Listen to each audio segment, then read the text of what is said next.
understand that the brain continues to grow and develop and change. This is the Begin Within podcast, where we believe real, lasting health and fitness requires you to start inside before you work out. I'm your host, Nate Slegger, and I'm here to show you behind the scenes of fitness. You already know exercise is good for you, but what about all the other things in life that affect your fitness? If you're looking for extra motivation to get started or to make sure you keep going, this is the place for you.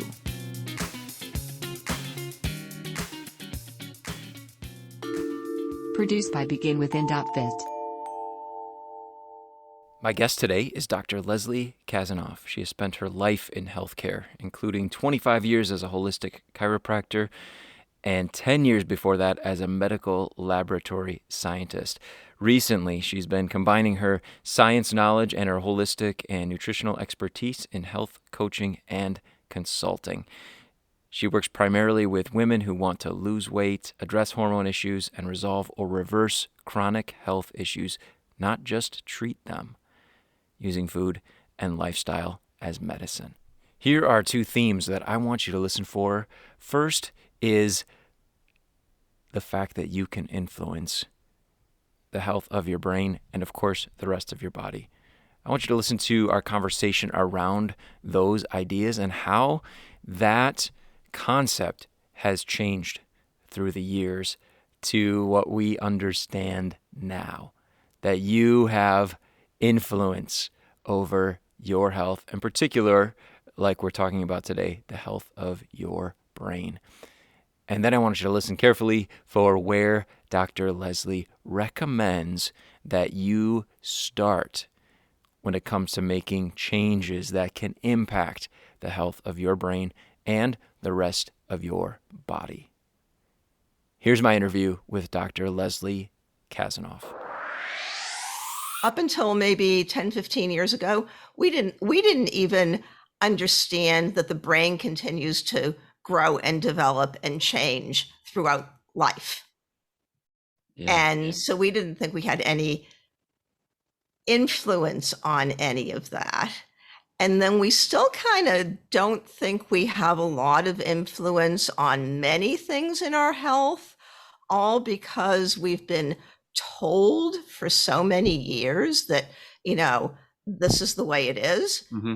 Take this, do this, very, very kind of paternalistic, listen to me perspective. Okay. That has just come down throughout the years. Yeah.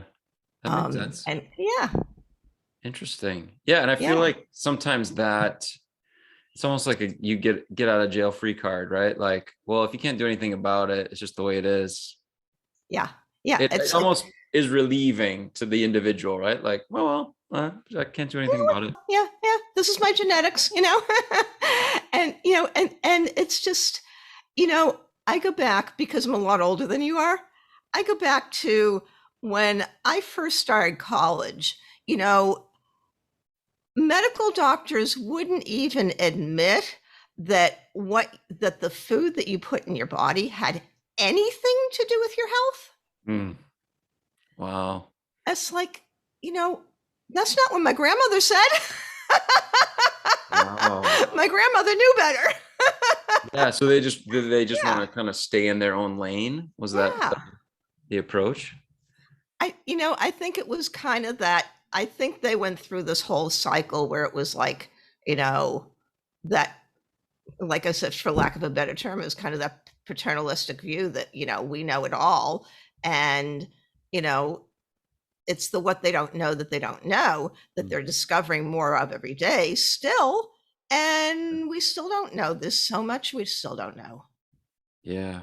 Yeah. So why is it so important that we take our brain health seriously and at least take advantage of what we do know, in your opinion? Well, so here's the thing. When it gets right down to it, our bodies are run by our hormones. Okay. Our hormones basically give our bodies the signals of what to do. Okay. And within that, people think that, oh, well, then I have very little to do with it. It's like, no, your hormones are, your hormone health is determined by your gut microbiome and your environment, and what's on the end of your fork are kind of the main things, Okay. and especially, and your gut microbiome, what's on the end of your fork influence one another. So then all those, I mean, the term neurotransmitters is not foreign to most people at this point in Right. time. The neurotransmitters are all those chemicals that that dictate if you're hungry or sad or happy or anxious, or all those things. And our bodies make those. Actually, our bodies don't even make those neurotransmitters. Most of those neurotransmitters are made by the good guy bugs in our gut. So if we're not eating the right food, mainly fruits, vegetables, and complex carbos that feed those good guy bugs, then everything's going to be off. Wow. Yeah. You put that so just succinctly that I love it. But it helps to see how powerful what we're eating, influences our, Mm-hmm. like you said, how we're feeling, our mood. I mean, Yeah. and I would imagine the decisions that we make as a result of how we're feeling. Oh, Wow. yeah, for sure. Yeah, it's, and people just, I think when they see the bigger picture, they understand it more, because, if I say to you, dairy's bad for you, for example, fine, who am I to say that? But if I say to you, do you realize that the hormones that are in dairy cause your body to, those hormones are absorbed by your body, and because of that, your body is doing things in a completely different realm than what it should be, in terms of, Mhm. not just weight gain, but also in terms of how it's interacting with your other hormones and how you're thinking and all those things all the way down the road. You're going to start thinking a little bit more about that. Yeah. Yeah, for Yeah. sure. And I Yeah. think that that's kind of been interesting to me, learning about your work and that of others in a similar, who are going down a similar path, is the Hmm. almost like reciprocal effect of starting to make some healthy decisions just compounds, because now you're showing up better to begin with, right? Exactly. Yeah. Your brain's Yeah. a little more healthfully. Wow. Yeah. So I'm curious, and this might, I guess, take us down a little bit of a negative path, but what are the consequences of not addressing it, of just like leaving, that kind of belief of like, oh, my genetics are my genetics, I can't change my brain, I'm not gonna be able to make much of progress anyway, so I'll just leave it. Like, what have you seen as far as consequences of that type of Well, thinking? it's really hard to pinpoint cause and effect in that kind of thing. But that being said, you can't help but wonder, you know, the increase in things like Alzheimer's and just, Mhm. regular what they term more senior dementia kind of things. There's a difference. There are people who live into their 80s, 90s, and even hundreds and maintain their brain health, and I'm talking mostly, I mean, I'm sure the term blue zone areas isn't foreign to you. Mm. 5 areas of the world where people still tend to live longer, healthier Yeah. than we do. And, so you're basically talking about the Okinawans and the Sardinians, which is an island off the coast of Italy, the Icarians, which is an island off the coast of Greece. There, those areas where people are maintaining that healthier diet, and they're doing things into their 80s and 90s. And one of the things is that they maintain that brain health, and we don't. So why don't we? When you start looking at it, it's like, look at our diet versus their diet. they're not, now most of them are not vegan, but at the same time, their diet isn't any more than maybe 10% animal food. Mm. So, if they have, they might have a 6-ounce piece of fish that they put in a stew and split between the entire family, and Okay. that's the meal. Got it. Yeah. So So they eat very primarily fruits and vegetables, complex carbs, the things you mentioned yeah, earlier are yeah. wow. The Okinawan diet is like 60% sweet potatoes. Huh. Of course, they don't cook sweet potatoes the way Americans cook sweet potatoes. Yeah, I'm sure they have a lot of interesting ways to work them in. Wow. Yeah, Huh. I yeah, hadn't heard that. I mean, yeah, I'm big on the sweet potato, but yeah, wow. Interesting. yeah. Okay. But So, now, oh, go ahead. just a little question. Have you ever made a sweet potato in a way that it's more savory and not like sickeningly sweet? Yeah, I don't. We just throw them in the oven, slice them Yeah, up. We do yeah, air fryer stuff with them, but yeah, yeah. yeah, How about yeah. you? You got me curious. Well, I've been starting to experiment with that a little bit. Yeah. I mean, I do have a favorite, which is just like, a little bit on the traditional American side, that I'll take sweet potatoes in the wintertime and I'll bake them with a bunch of, with like an apple and some dried fruit and that Okay. kind of thing.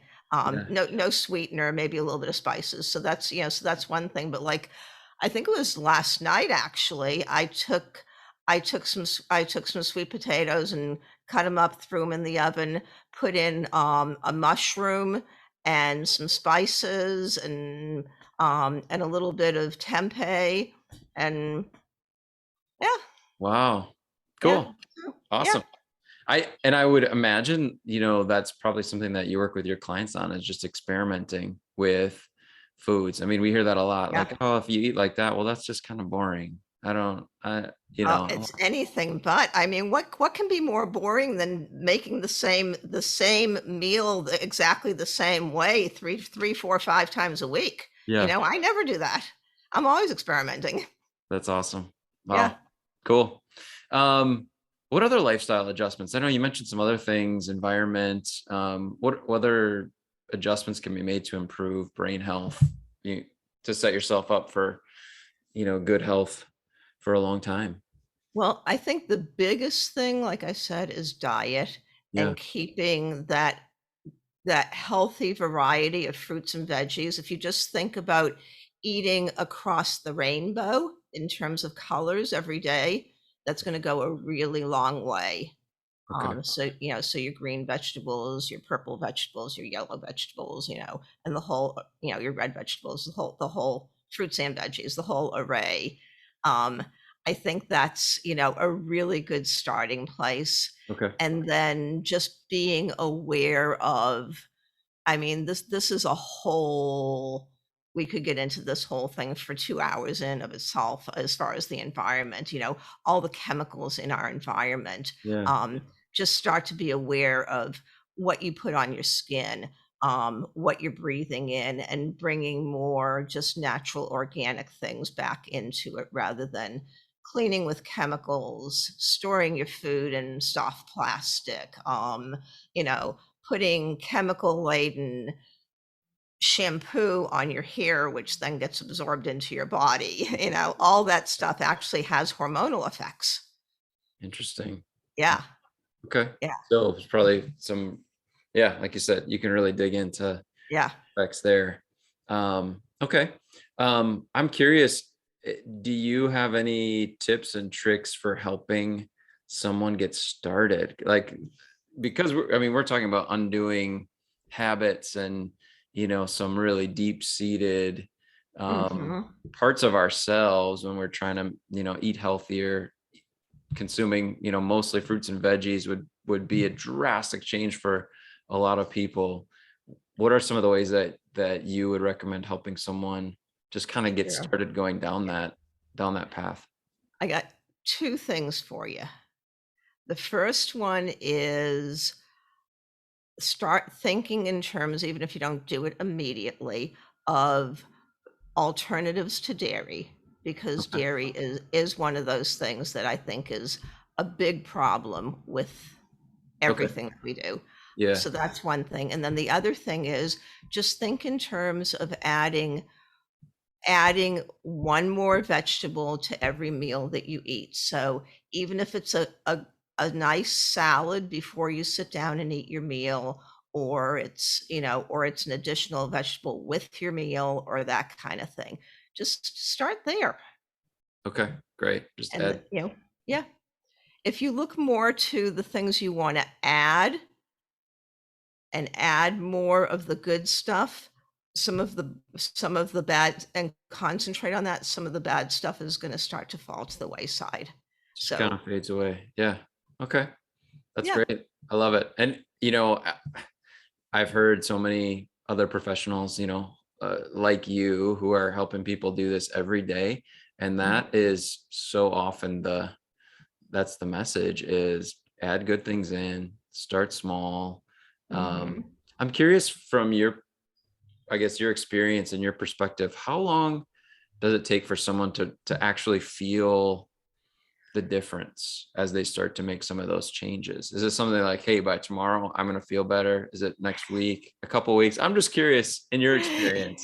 It varies so much, and I think it varies by the level of effort that you put in. In other words, if all you do is add a salad 2 meals a day, you'll feel some change. But then when you couple that with, maybe cutting the amount of meat that you're eating in half and starting to get some exercise and maybe taking a good probiotic to start to replace all the bad guy bugs with the better bugs, then things are going to start to snowball. Okay. So Wow. it kind of depends.